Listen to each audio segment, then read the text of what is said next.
حضرت ابو سعید خدری رضی اللہ عنہ کہتے ہیں کہ نبی اکرم صلی اللہ علیہ وآلہ وسلم ہمارے پاس نکل کر آئے۔ ہم مسیح دجال کا تذکرہ کر رہے تھے۔ آپ صلی اللہ علیہ وآلہ وسلم نے فرمایا، کیا میں تم کو ایسی چیز کے بارے میں نہ بتا دوں جو میرے نزدیک مسیح دجال سے بھی زیادہ خطرناک ہے؟ ہم نے عرض کیا، کیوں نہیں؟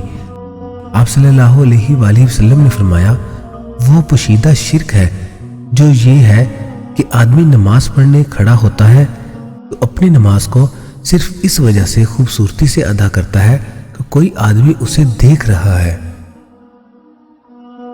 یعنی آہستہ آہستہ ٹھہر ٹھہر کر پڑھے، اور جب کوئی شخص نہ ہو تو جلدی جلدی پڑھ لے۔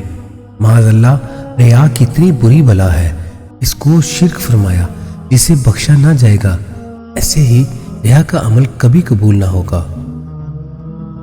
سورۃ القاف کی آیت نمبر 110 میں شرک سے ریا ہی مراد ہے، اور عمل صالح وہی ہے جو خالص اللہ کی رضا مندی کے لیے ہو۔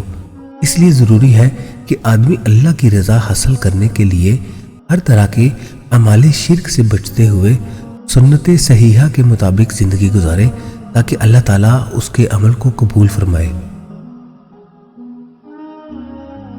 شداد بن اوس رضی اللہ عنہ کہتے ہیں کہ رسول اللہ صلی اللہ علیہ وآلہ وسلم نے فرمایا، بے شک سب سے زیادہ خطرناک چیز جس کا مجھ کو اپنی امت کے بارے میں ڈر ہے وہ اللہ تعالیٰ کے ساتھ شرک ہے۔